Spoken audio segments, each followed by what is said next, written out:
你会站起来的，对吗？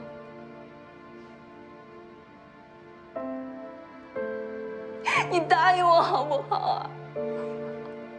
如果我答应不了你呢？不会的。连大夫都判断不了的事情，我给不了你保证。如果你愿意等我的话，时间不早了，明天还要巡演，有时间我再来看你。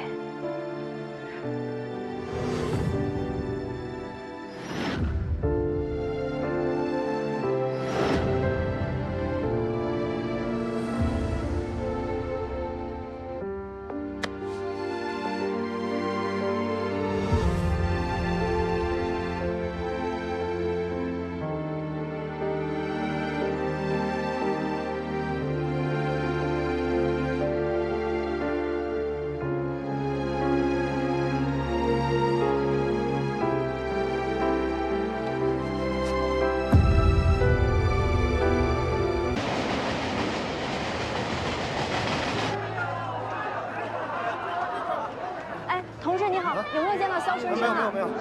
哎，同志你好，有没有见到肖春生？不认识。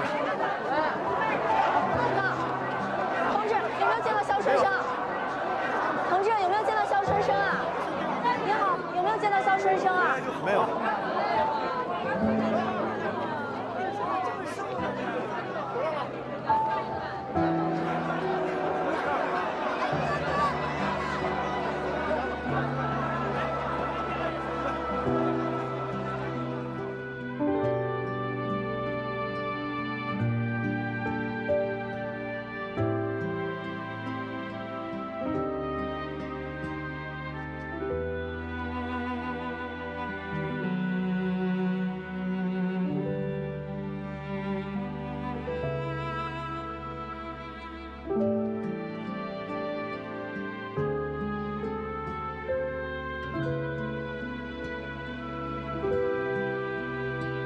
谁要批评你啊？不是，国华来了。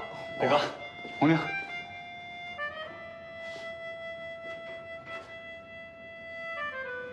行了，眼珠子快看出来了。刚才聊什么呢？你们聊什么？聊你呗！我刚跟春生说啊，你现在是个大英雄，独自带回敌人阵地坐标，太牛了！磊哥，你这检查时间是不是快到了呀？我，哦，还真是。那我先走了。瞧你这记性，快，慢点啊！没事。那你们聊，慢点啊！没事。磊哥，我陪你去。好。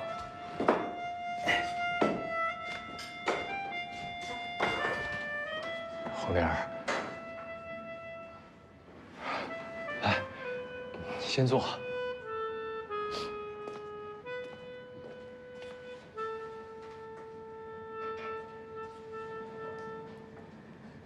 医生怎么说呀？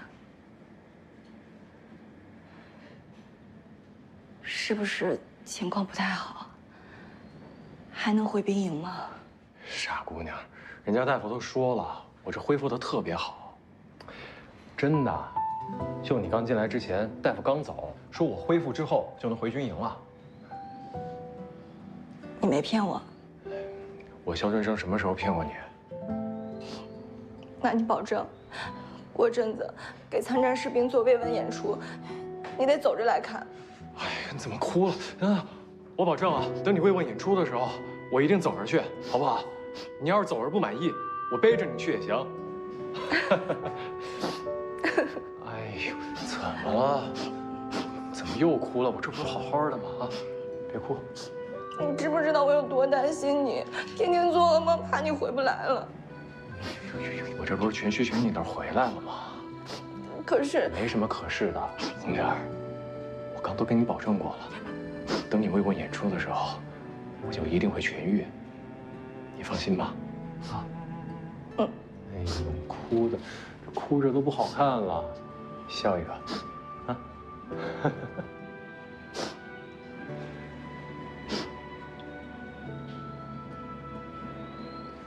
春生，红玲来了，来，吃橘子啊，谢谢。春生，我有个好消息要告诉你。什么好消息？正好，大家伙儿一起庆祝庆祝。上午军区文工团的领导来我们团里了，想让我也加入这次巡回演讲。巡回演讲？什么巡回演讲啊？你不知道吗？省军区为这次立功英雄们安排了巡回演讲，我们负责慰问演出。哎，对了，国华也立了战功，受到了嘉奖，还得了一枚英雄模范奖章。他现在可是英雄了，也参加这次巡讲。太好了，太好了，红莲儿，我真替你和国华高兴。春生，这次出去演讲，我可能有一段时间不能来看你，你可要安心养伤，早日站起来。我会的。春生的脊柱里还有2颗弹片，这2颗弹片压迫神经，导致春生的腿出现了运动障碍。这种手术，部队医院没有能力做，所以他必须尽快回北京接受治疗。手术有风险，如果效果不好的话，他可能回不了部队，甚至都没有办法站起来。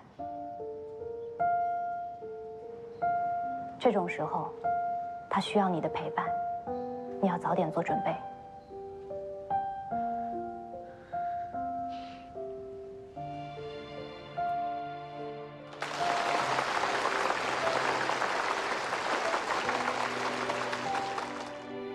叶国华的第1次英模报告会，生涩、拘谨。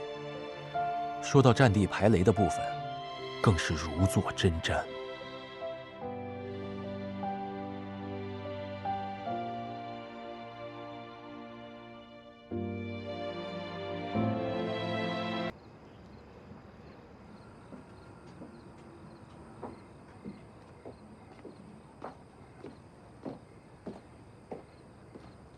国华，红玲，这么晚了还没休息啊？睡不着。哎，你今天给春生打电话了吗？早上出发前打了。春生恢复的怎么样？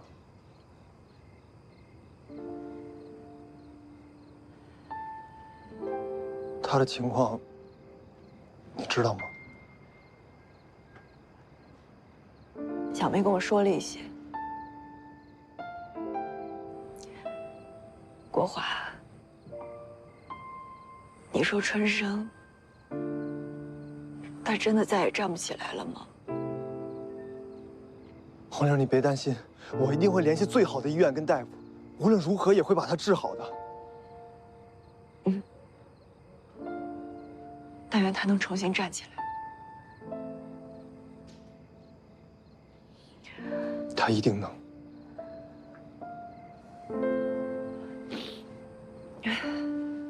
对了，国华，你今天演讲的时候，怎么磕磕巴巴的呀？怎么显得那么不自信啊？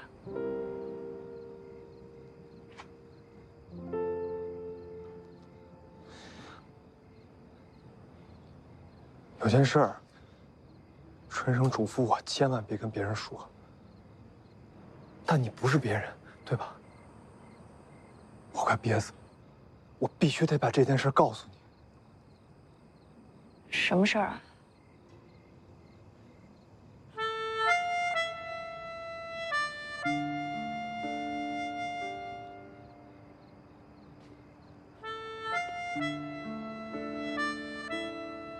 那天我踩上了地雷，那块是敌后，我必死无疑。我当时满脑子想的就只有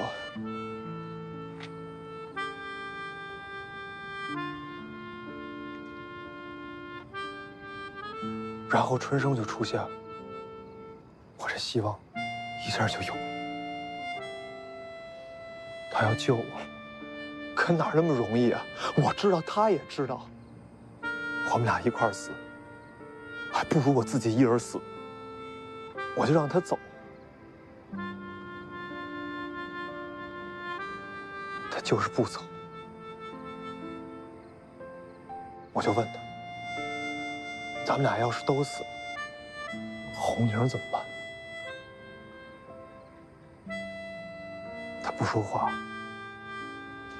就趴在我脚边，低着头一直研究那地雷。我话都没说完，他就用那匕首压住了压黄，让我抬腿。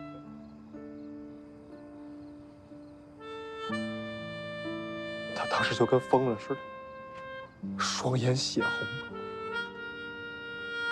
我也不知道怎么了，我这腿就抬起来了。红亮，我当时真的做好了牺牲的准备，我真不知道为什么，我这腿就抬起来了。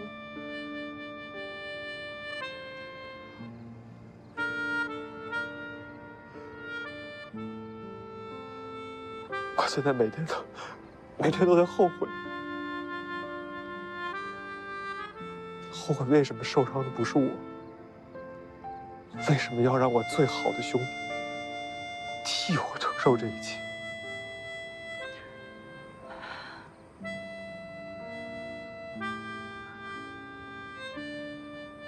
国华，你别太自责了。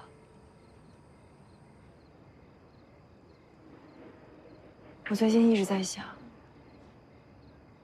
春生好像和大家都不一样，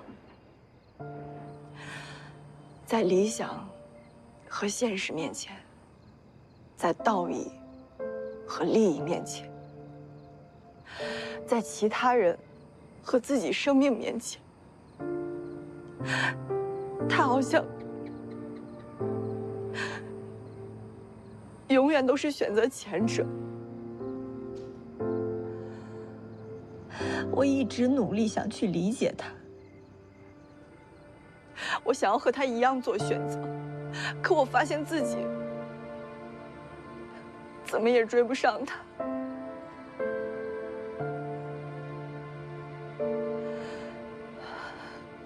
归根结底，他是个英雄，而我只是个普通人，你也是个普通人。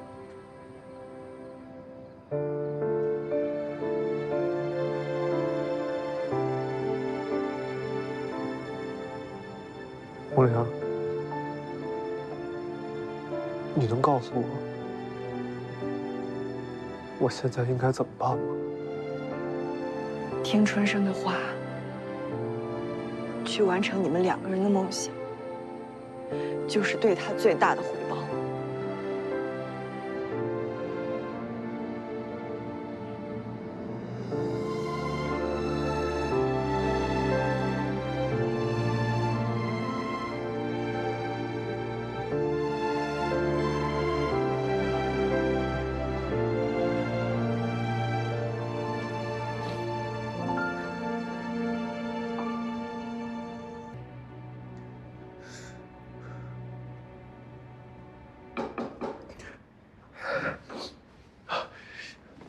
连长，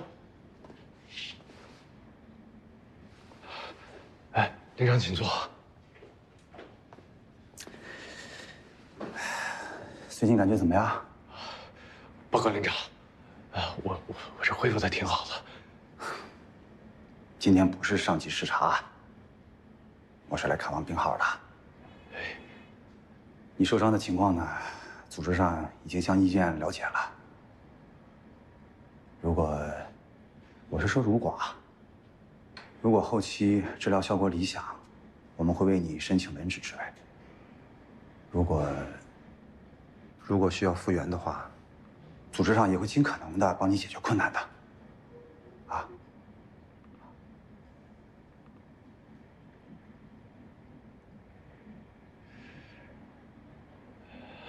连长，如果可以的话，我还是想回去继续当一个士兵。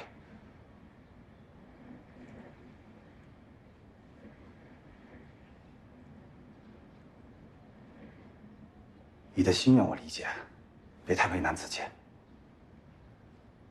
肖春生同志，人生的道路有很多条，每一条都有不同的风景啊。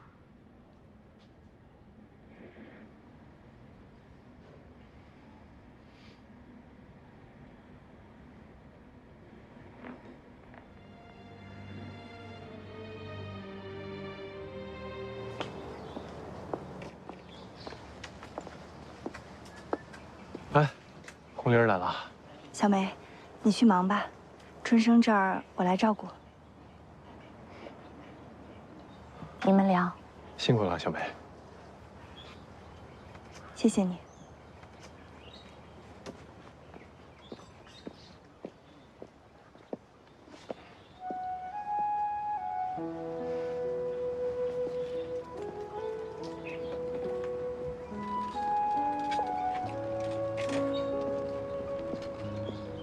我最近忙着演出，没来看你。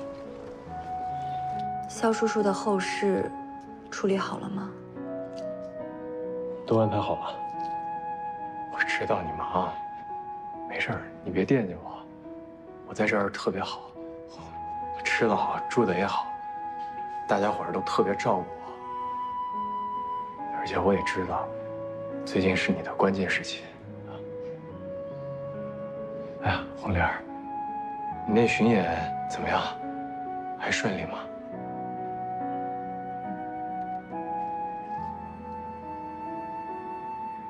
老莲儿，关于我腿的事情，我之前没跟你说实话。我之前不是向你保证，部队慰问演出的时候，我总是去看吗？嗨，我恐怕要食言了。哦，为这个呀，我上次就那么随口一说，哪能好那么快呀？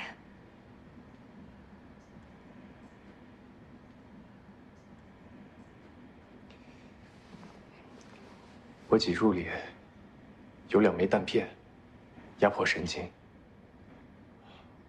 我这腿连现在最基本的动都动不了了。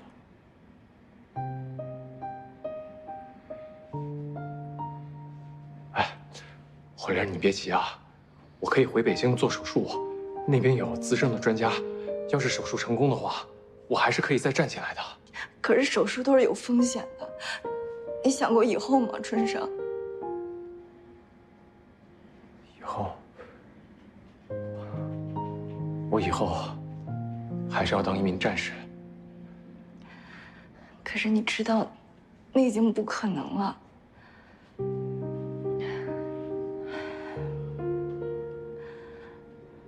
你的伤，上次小梅已经告诉我了。她说，哪怕可以做手术，能恢复正常行走，也已经是极限了。春生，我知道你的理想、你的抱负、你对当兵的执着，可是咱们也得考虑现实啊。最近，陶团长找我谈话了，他说，等这次巡演结束，就向队里提申请，把我升为乐队队长。恭喜啊！恭喜你，红莲儿。春生，我听国华说，组织打算给你一个文职的职位，我觉得这是一个很好的机会，到时候你也算是干部了，咱们就可以提恋爱报告，可以结婚了。红莲儿，我不想做文职的工作。为什么呀？你知道的呀。你知道我从小到大的梦想就是当兵上战场啊。可是你知道，那已经不可能实现了。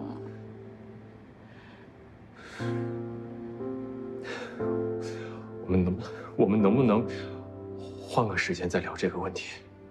我这辈子，当我记事儿以来，我的梦想一直就是当兵保卫国家。哪怕中间因为一些外界的因素，我实现不了了，我也从来没有想放弃过。我都没有想过还有其他的路可以走。红莲儿，我现在真的很迷茫，我真的不知道该怎么办了。那就选文职，还是留在部队，还是一样报效国家，只不过换了一个岗位而已啊。我不能向你保证什么，毕竟手术都是有风险的。我都不知道我还能不能站起来。即使我能留在部队，我也不想选文职。我不是说文职的工作不好，我只是觉得很不适合我。而且我觉得部队给我文职是照顾我，我不想成为部队的负担。实在不行，我就复员。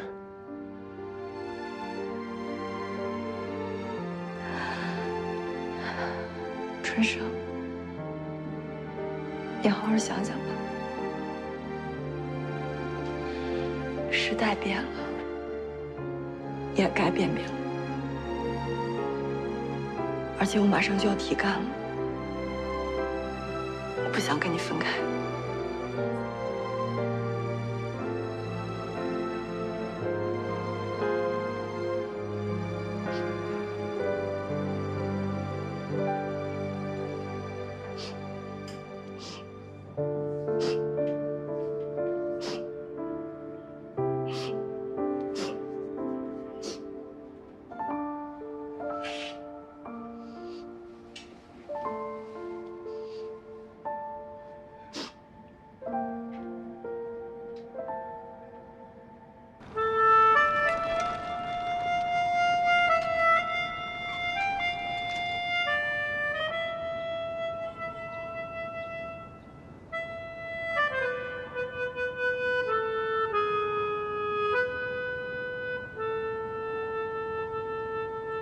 走，进去吧。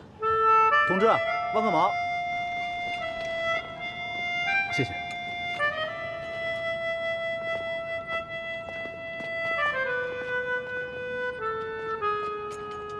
谢谢，谢谢啊。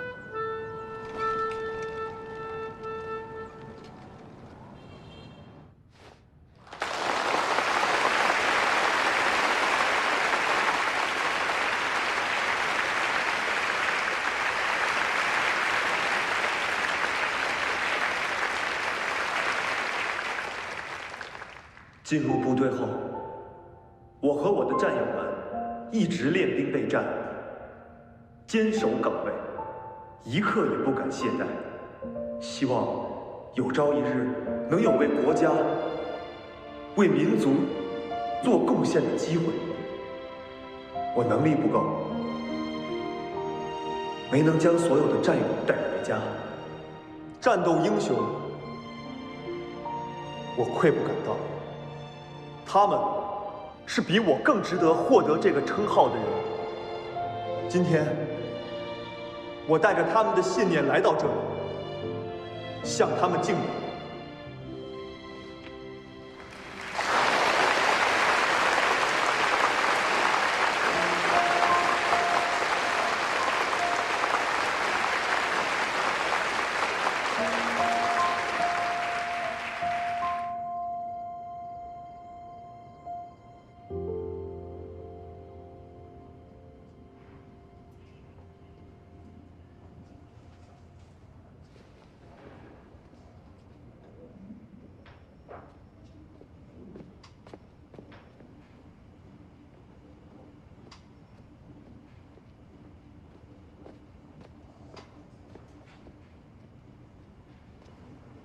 我刚才到处找你呢，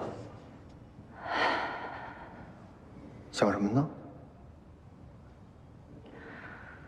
我在想，如果春生在我这个位置上，他会怎么选择？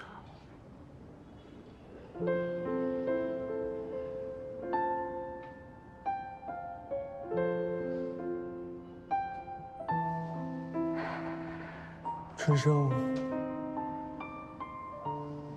一定会选择毫不犹豫地说出真相，哪怕会受到处分。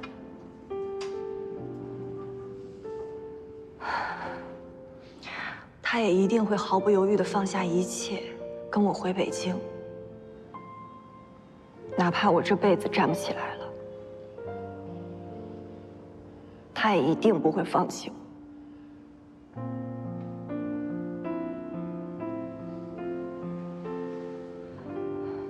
可是我现在，我连下这个决定的勇气都没有。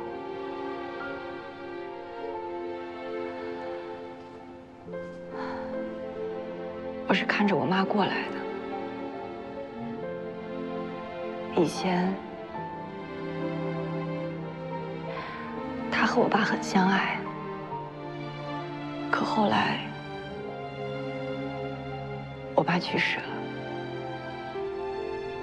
那时候，还真没办法呀，又要养家，又要养我，他就只能跑去菜市场打零工，干那些粗活儿。整个菜市场就她一个女人，跟那帮男人抢活干。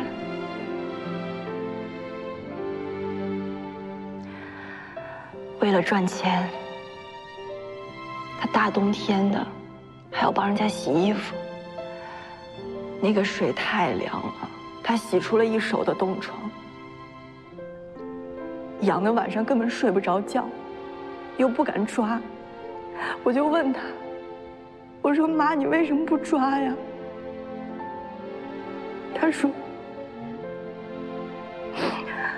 他说怕抓破了，给人家衣服上留下印子。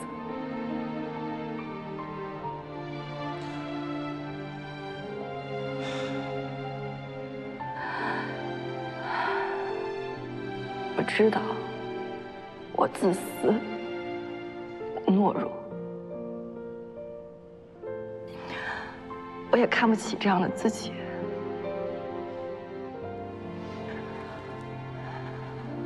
可是我真的不敢把一个人的生命背到自己肩上，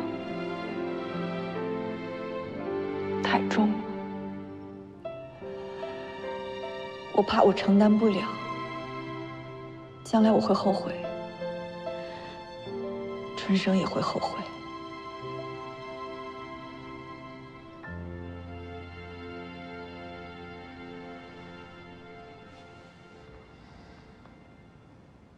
红玲，我最近也想明白一件事。你之前说的对，春生很好，我们都知道他非常好，但我成不了的。我只是叶国华，只能作为叶国华去做选择。然后承担这个选择的后果。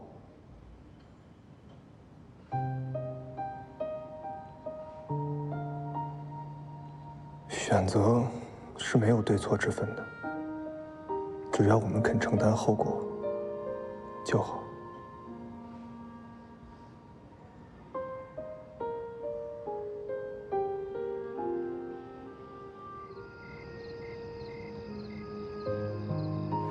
红玲，只要这份报告交上去，你可就是乐队队长了。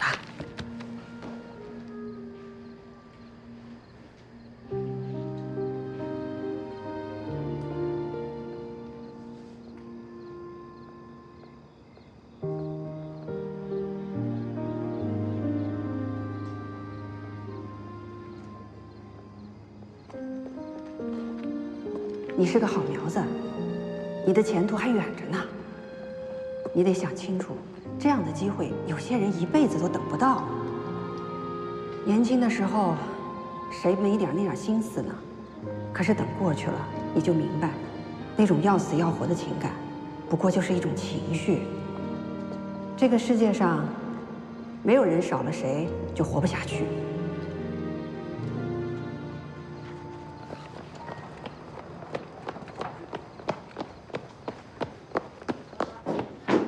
报告，进来。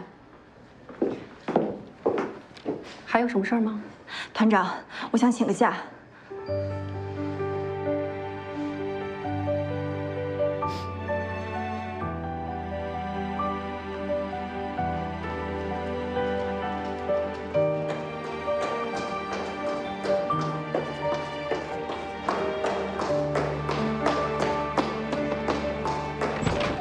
春生，哎，红玲儿，春生，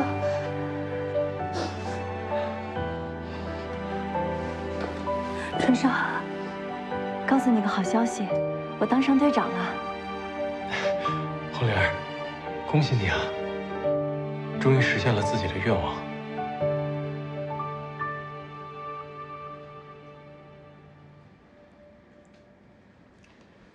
红莲儿，我知道你对音乐的热爱，那是你从小到大的理想。我也知道，让一个人割舍自己的理想有多么的痛苦。我不想让你因为我而变成另一个我。可是我们怎么办？王团长跟我说，年轻时候的感情，只不过就是一种情绪。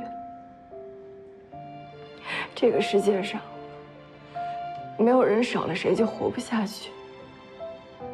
可我只是想想，我们要就此分别了，我就受不了。春生，我可能没办法再这么喜欢一个人了。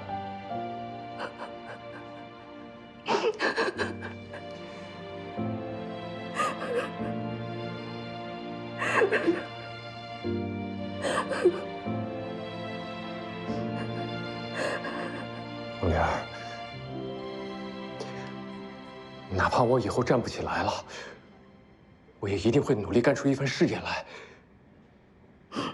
你愿意等我吗？啊？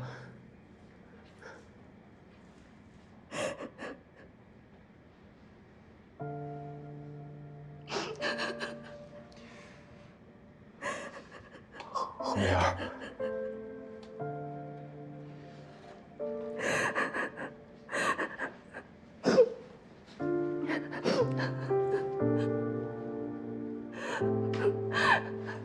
春生，我真的好怕。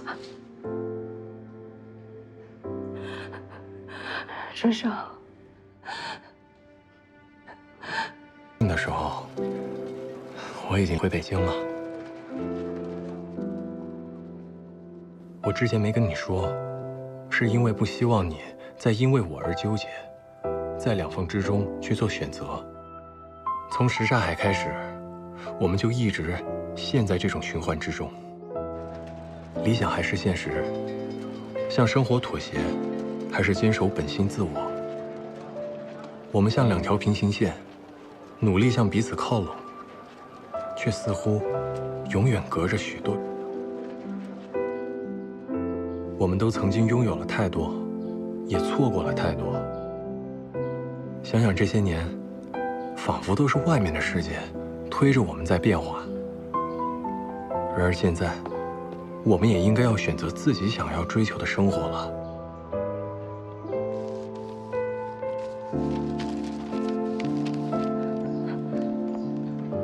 红莲，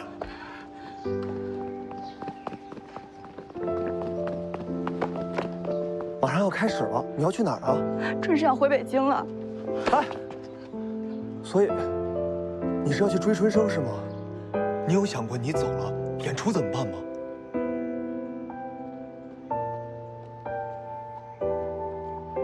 红莲，所有人都在等你，你走了，演出真的就垮了。而且你确定你去了，春生就会回来吗？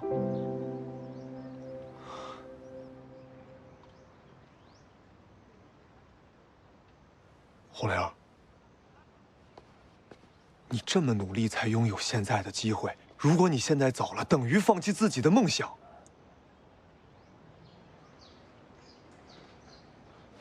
最后一场巡演了，只要能圆满完成任务，你就是乐队队长了。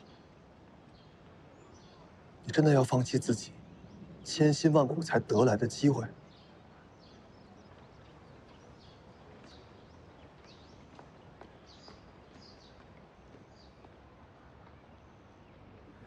我希望你选择我，但我更希望你选择自己想要的生活。希望你能实现自己的梦想。我支持你的选择，也祝福你的选择。不管这个选择会将我们带向何处。红莲儿，未来我也会有自己的路。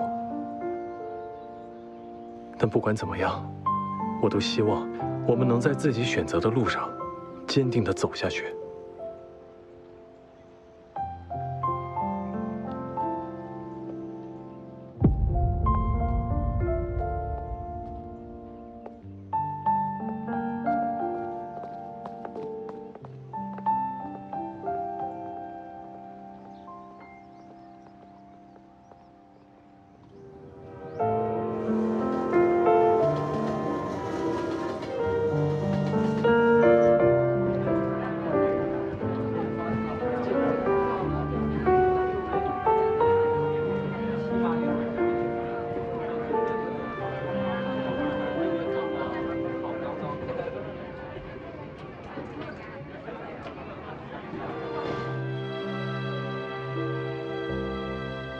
哎呦，你们怎么才回来呀？我们都等你半天了。红玲，可让好好看看。哎呀，都多少年没见了。你上次回北京是不是还是因为阿姨生病的时候？现在怎么样了？没事了吧？嗯，挺好的，现在。天儿哥，别呀，您都输赢了，就别天儿哥了。天儿哥永远是天儿哥。国华，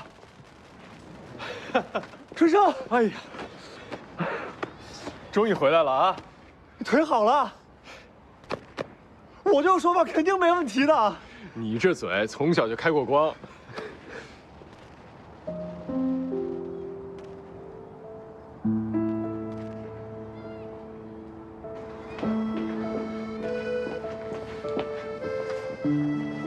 小梅，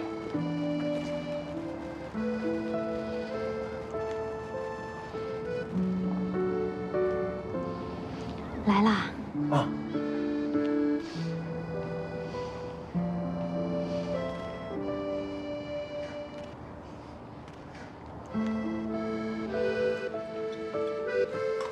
小梅，以前怎么没发现你会做这么多菜呢？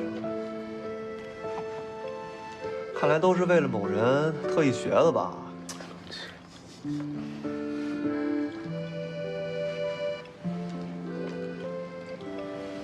你以前哪有功夫关注小梅会不会做菜？吃你的饭。不过真是没想到，你们俩能走到一块儿去。但我跟你说啊，不是我事后诸葛亮，那会儿就觉得你们俩有戏。吃菜吧你，吃菜，多吃点啊，红玲，来。来，国华，我敬你一个。哎呀，这回带着红玲回来，是不是要见见爸妈呀？什么时候喝你们喜酒啊？啊？嘿，来，我敬你们俩一杯，恭喜！来。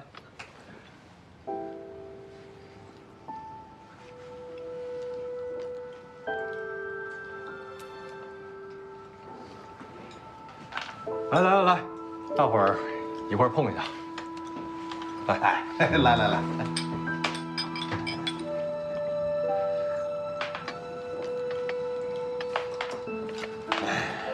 你说想想这事儿是好玩啊！哎，就当年在冰场的事儿，现在一闭眼就跟昨天一样。你说当年，春生画幅画，找春生查家，春生追姑娘，我到现在才明白，合着都是替你干的啊！我那会儿还傻不唧唧，我还琢磨，你说追姑娘这事儿还能有冒名顶替的吗？哎，他还真就有这事儿。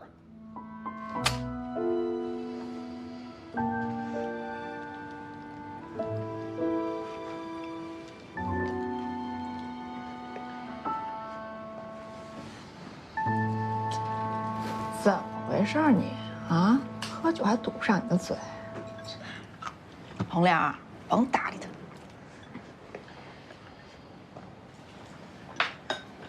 你们准备什么时候办啊？哦，我跟红玲还没商量这事儿，怎么着也得过段日子，起码等回了部队，然后就这几天。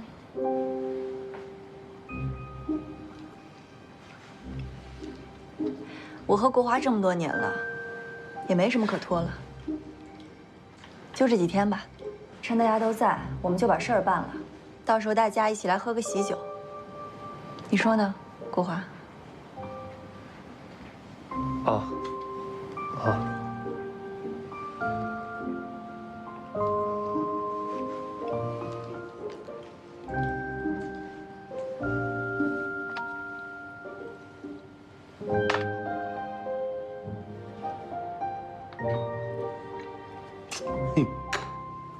还得说我们红玲，一点都没变，就跟当年在冰场，我跟你说就是。哎，行，你怎么老提冰场？嗯，你要想看我滑冰就直说啊，别老拐弯抹角的。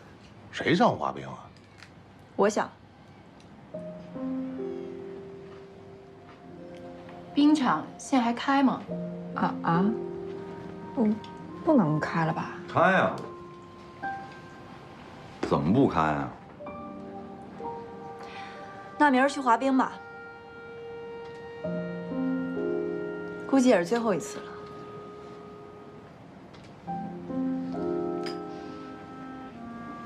我也想滑，去吧。行，那明儿2点，老地方见。来，大过年的，大伙儿一块儿喝一个，新年好！ 新年快乐！新年快乐！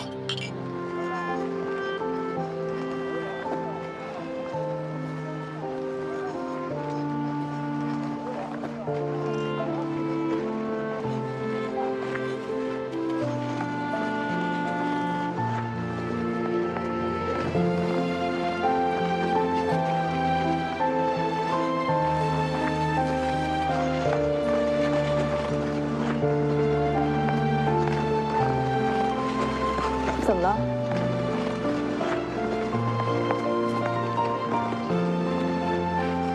肖春生呢？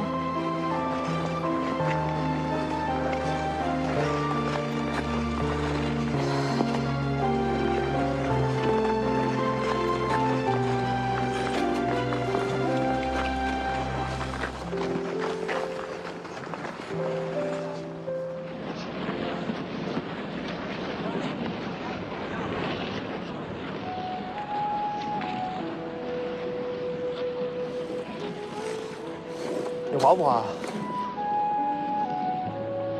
你不滑，你干嘛来了？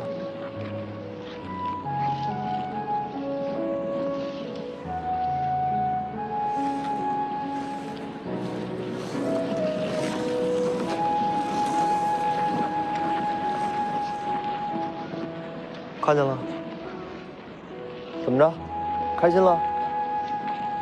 你说够了吗？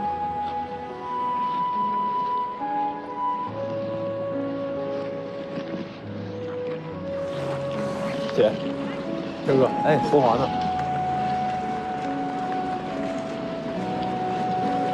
找着呢。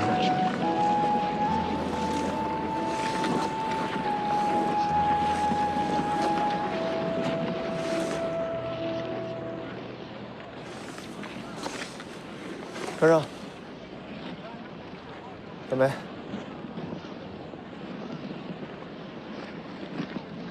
国华，我从部队回来以后，好久都没有听说过那边的事情了。怎么样？有空跟我念叨念叨。走。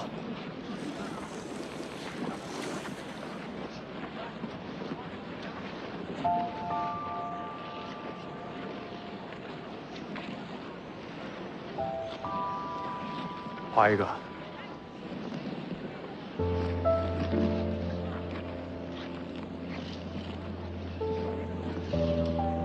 走。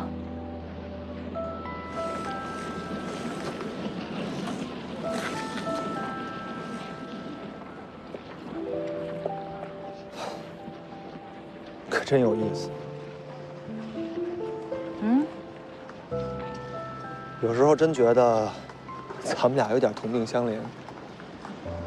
你看，主角从来都不是咱们，甭管是宴会上。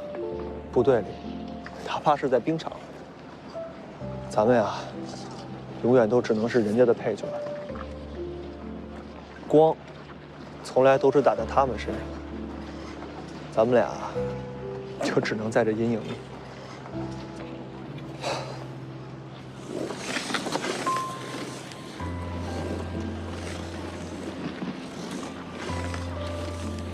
华台和之前一样好。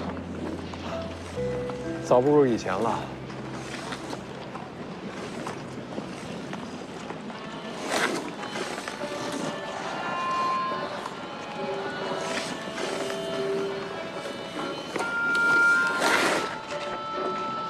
你怎么不追我了？小梅不喜欢还那么快，所以习惯了。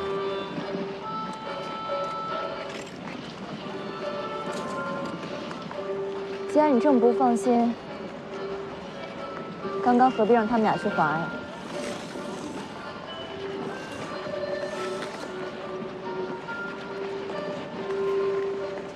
因为今儿我有很重要的事要跟你说。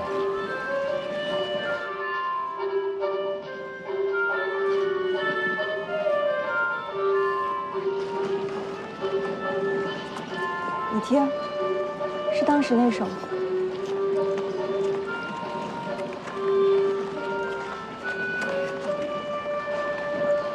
旋律是没变，但和当时已经不是一首歌了。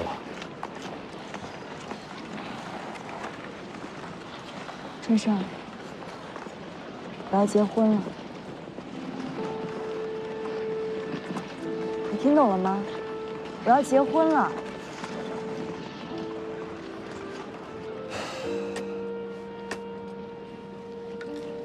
国华，我当上医生了，你知道吗？刚听你说呀，恭喜啊！那我以前是当护士的，这你知道吧？知道。以前我是一心想当医生的，觉得护理工作，毕竟只是照顾人的活儿，没有专业医生体面。就像你说的，他们是医院里的配角，光不是打在他们身上的。但是，当我真正当上医生之后，我才发现，护理工作其实是非常可贵的。我做护理的时候，什么都要为患者考虑，病房里通不通风，吵不吵，病人今天中午吃什么，多久要考虑换床单被罩，细碎的活都要做。后来当上医生之后，我才发现，正是这些细碎的活塑造了我，所以无论在任何时候，我都是把病人放在第一位的。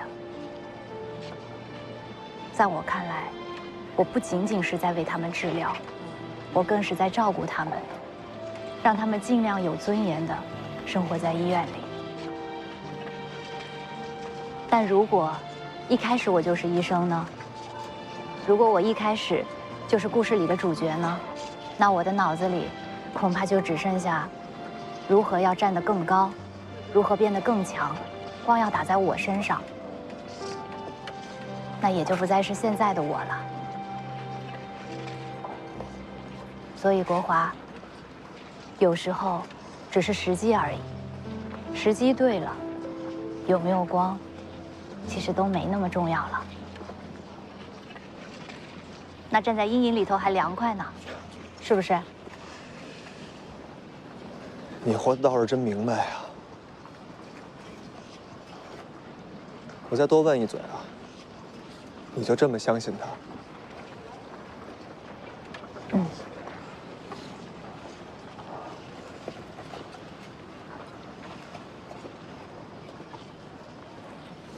曹春生，你当年一封信就把我给甩了，就当一切都没有发生过吗？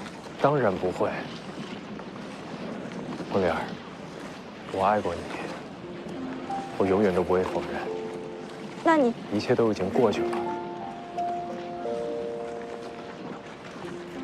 你看，就像这一片什刹海，我们年轻的时候也经常来这儿滑冰，可是现在也来的少了。不是说什刹海不重要了，而是我们生命里都有了更重要的东西。你确定是佟小梅？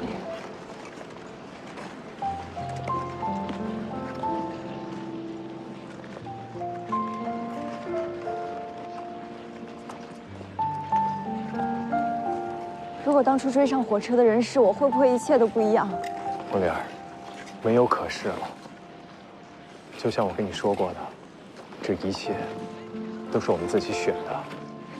既然已经选了，就别后悔，不要回头了。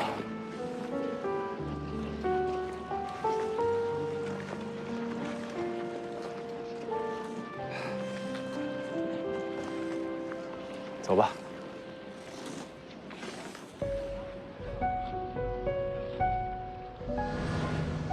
我在海边种下一颗种子，憧憬着长大后的样子。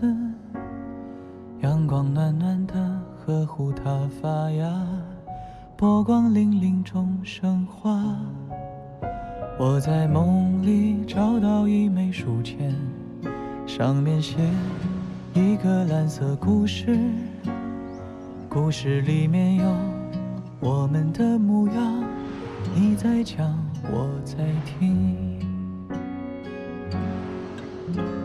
愿岁月对你温柔以待，烟火人间看不见尘埃。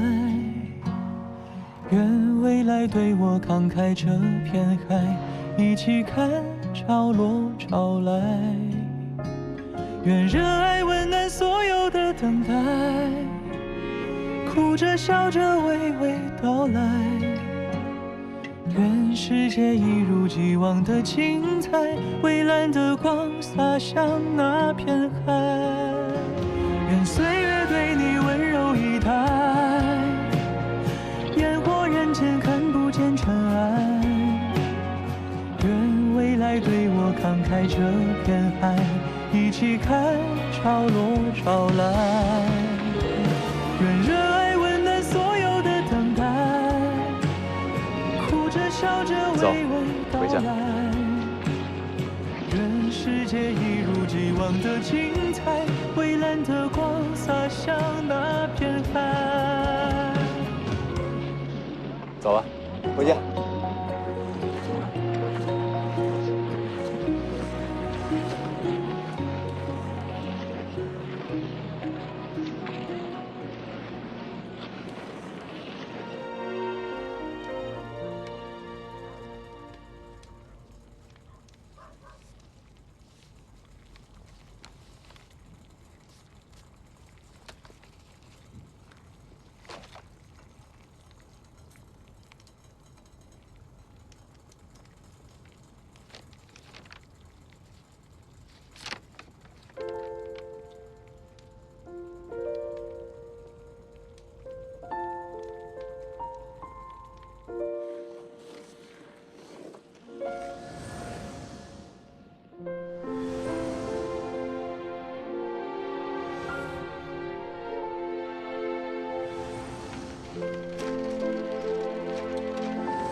怎么样？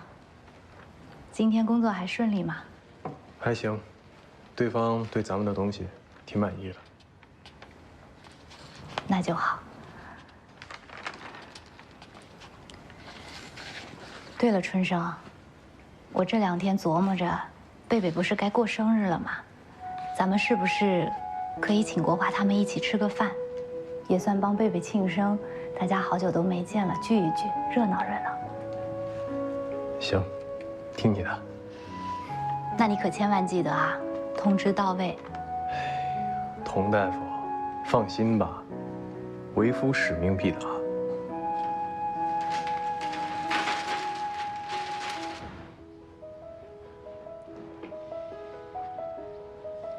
妈妈，好了吗？可以吃蛋糕了吗？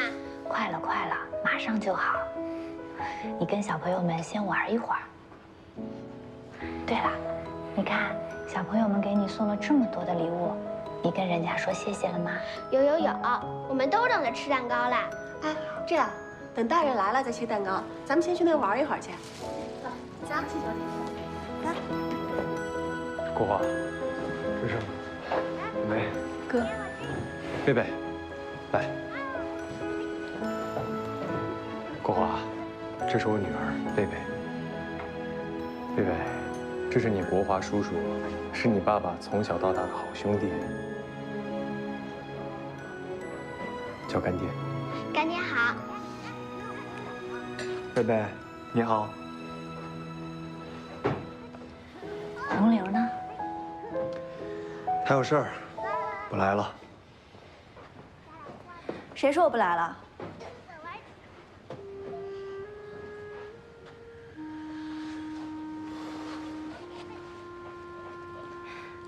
贝贝，生日快乐！记得我上次怎么跟你说的？阿姨好。真可爱，贝贝。国华，我们去那边坐会儿。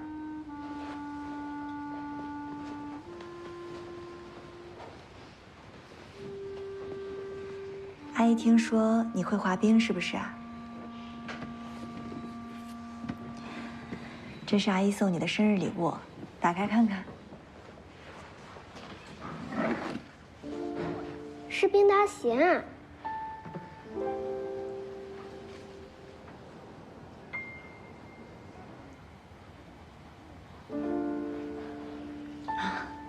是冰刀鞋，好不好看？快，谢谢红玲阿姨。阿姨知道你爱滑冰，所以专门买了冰鞋送你。阿姨年轻的时候就是穿着这种冰鞋，滑得跟你一样好。是啊，贝贝，我们年轻的时候啊，就是穿这样的冰刀鞋。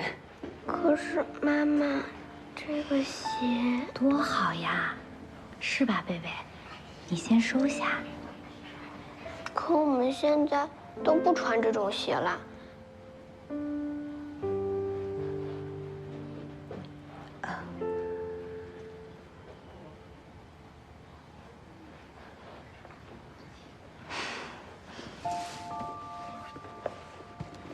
贝贝，这个鞋其实很好穿的，你都没有试过，你怎么知道啊？我们那时候都是穿着这样子的鞋去滑冰的，很方便又很耐用。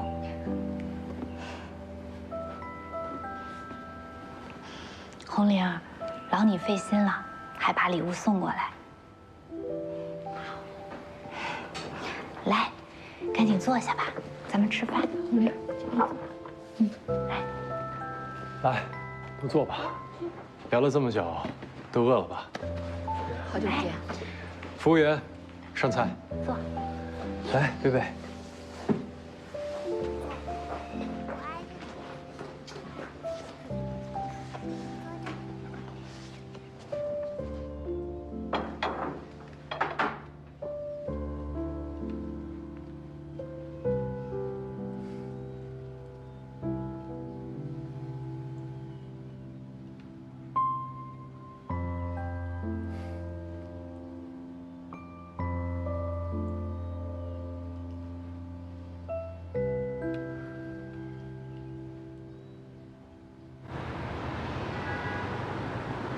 那种冰刀鞋现在哪还有人穿了？你还以为是20年前什刹海呢？你能不能别说了？我现在想安静一会儿，我不想跟你吵。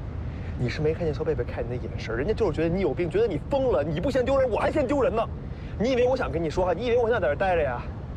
我没有，我不是那个意思。那你走吧。前面停车。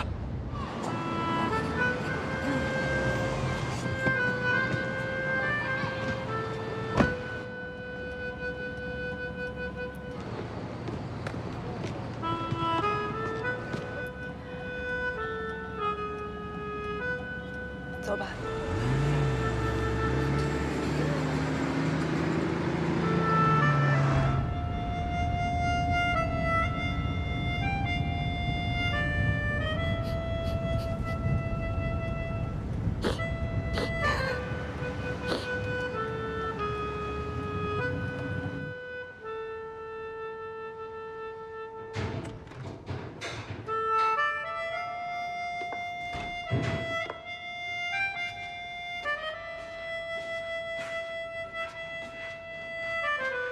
红玲，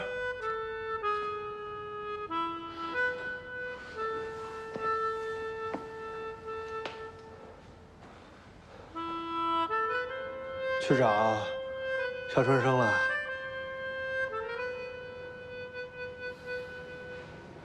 你喝多了。你站住！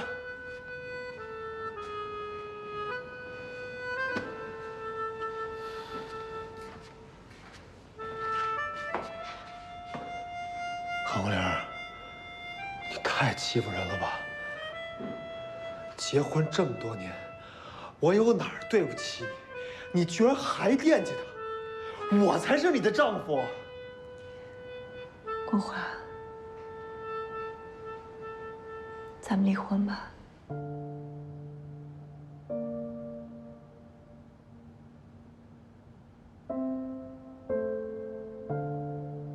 因为肖春生，是吗？跟他没关系。